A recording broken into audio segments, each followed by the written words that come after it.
শীর্ষেন্দু মুখোপাধ্যায়ের দিন যায় উপন্যাসটির পরের অংশটুকু পাঠ করছি। সীতা ট্রাম লাইন বরাবর হেঁটে গেল, একটু দাঁড়ালো, চেয়ে দেখল দুধারে। তারপর দুটো থেমে থাকা ট্রামের মাঝ দিয়ে সুন্দর পদক্ষেপের বিভঙ্গ তুলে ওপাশে চলে গেল।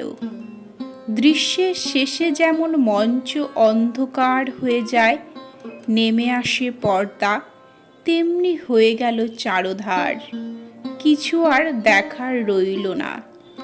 মনোরম চলল চাতালটা পেরিয়ে গোলঘরের দিকে এবং বেরিয়ে আসার পর টের পেল ভীষণ একা আর ক্লান্ত লাগছে। কোথাও একটু যাওয়া দরকার এক্ষুনি, কারোর সঙ্গে কথা বলে কিছুক্ষণ অন্যমনস্ক থাকা দরকার। সীতাকে দেখার ধাক্কাটা সে ঠিক সামলাতে পারছে না। সে ঠিক বিশ্বাস করতে পারছে না যে সে সত্যিই সীতাকে দেখেছে। এমন আচমকা হঠাৎ কেন যে দেখল কিন্তু দেখা হওয়া একে বলে না। আকাশ আজ খেলছে, দ্রুত গুটিয়ে নিল রোদের চাদর। বৃষ্টিটা চেপে আসবে। দু চারটে চড়বড়ে ফোঁটা মনোরমের আশেপাশে যেন বা হেঁটে গেল। ততক্ষণে অবশ্য মনোরম লম্বা পা ফেলে জোহানসন অ্যান্ড রোড অফিস বাড়িটায় পৌঁছে গেছে। পুরনো সাহেবি অফিস। বাড়িখানা সেই সাহেব আমলের গথিক ধরনের, শ্বেত পাথরের মতো সাদা রং, বৃষ্টিতে ভিজেও শুভ্রতা হারায়নি। সামনে খানিকটা সবুজ সযত্ন রচিত জমি, শেকল দিয়ে ঘেরা। বাঁকা হয়ে ড্রাইভওয়ে ঢুকে গেছে। সার গাড়ি দাঁড়ানো, তার মধ্যে সমীরের সাদা গাড়িটা দেখল মনোরম। অফিসেই আছে। চমৎকার কয়েকটা থামে ঘেরা পোর্টিকো পেরিয়ে রিসেপশনের মুখোমুখি হওয়ার আগে মনোরম আকাশটা দেখল। গির্জার উপর ক্রস চিহ্ন, তার ওপাশে আকাশটা সাদা বৃষ্টির চাদরে ঢাকা। ঠান্ডা বাতাস দিচ্ছে। সীতা ট্রামে উঠেছে, না হলে ভিজবে, খুব ভিজবে। রিসেপশনের বাঙালি ছেলেটা চমৎকার ইংরেজিতে বলে, সমীর রয়, অ্যাকাউন্টস, আপ ফার্স্ট ফ্লোর। মনোরম মাথা নেড়ে সিঁড়ি ভাঙতে থাকে। শ্বেত পাথরের প্রাচীন এবং রাজসিক সিঁড়ি, বহুকাল ধরে পায়ে পায়ে ক্ষয়ে গিয়ে ধাপগুলো নৌকোর খোলের মতো দেবে গেছে একটু। তবু সুন্দর দোতলার মেঝেতে পা দিলে মেঝেতে বার্ষিক কার্পেটের সূক্ষ্ম এবং রঙিন সুতোর মতো কারুকাজ দেখা যায়। কোথাও কোথাও ফাটল ধরেছে, তবু তেল তেল করছে পরিষ্কার। মোটা দেওয়ালের মাঝখানে নিঃশব্দ করিডোর, তাতে বদ্ধ বাতাসের গন্ধ। অফিস বাড়িটায় পা দিলেই একটা গুডউইলের অলক্ষ্য অস্তিত্ব টের পাওয়া যায়। গুডউইল, বিশ্বস্ততা এবং সুনাম। একটা বড় হল ঘরের একধারে টিক প্লাইয়ে ঘেরা চেম্বার, সেখানে সমীর রায় বসে। সামনে প্রকাণ্ড সেক্রেটারিয়েট টেবিল, তার ওধারে সমীর। মনোরমের ভাইরা ভাই, কিংবা ভূতপূর্ব ভাইরা ভাই। লম্বা চেহারায় এখন একটু মেদ জমেছে, রংটা কালোই ছিল, এখন ইটচাপা ঘাসের মতো ফর্সা হয়েছে। ভালো খায় দায়, গাড়ি চড়ে বেড়ায়, গায়ে গলায় রোদ লাগে না। সরু টাই, চেয়ারের পিছনে কোট ঝুলছে। ঝুঁকে একটা কাগজ দেখছিল সমীর। চমৎকার একজোড়া মদ রঙের ফ্রেমের চশমার উপর ওর বড় কপাল, লালচে চুল, টিকালো নাক এবং গভীর খাজওয়ালা থুতনিতে আভিজাত্য ফুটে আছে। সেই মুখশ্রীতে ওর ৪৪ কি ৪৫ বছর বয়সটা ধরা যায় না, অনেক কম বলে মনে হয়। মনোরমের কোনো কাজ নেই। ব্যস্ত সমীরের কাছে দুদণ্ড বসা কি সম্ভব হবে? ২-৪টে কথা কি ও বলবে মনোরমের সাথে?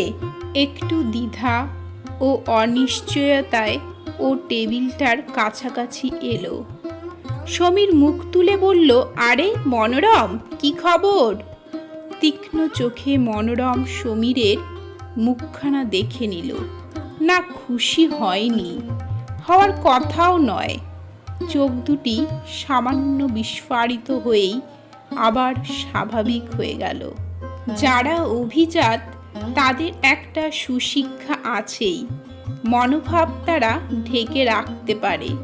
বিস্ময় এবং বিরক্তিকে অনায়াসে চাপা দিয়ে সমীর হাসল। একটু এলাম। খুব ব্যস্ত নাকি? মনোরম বলে।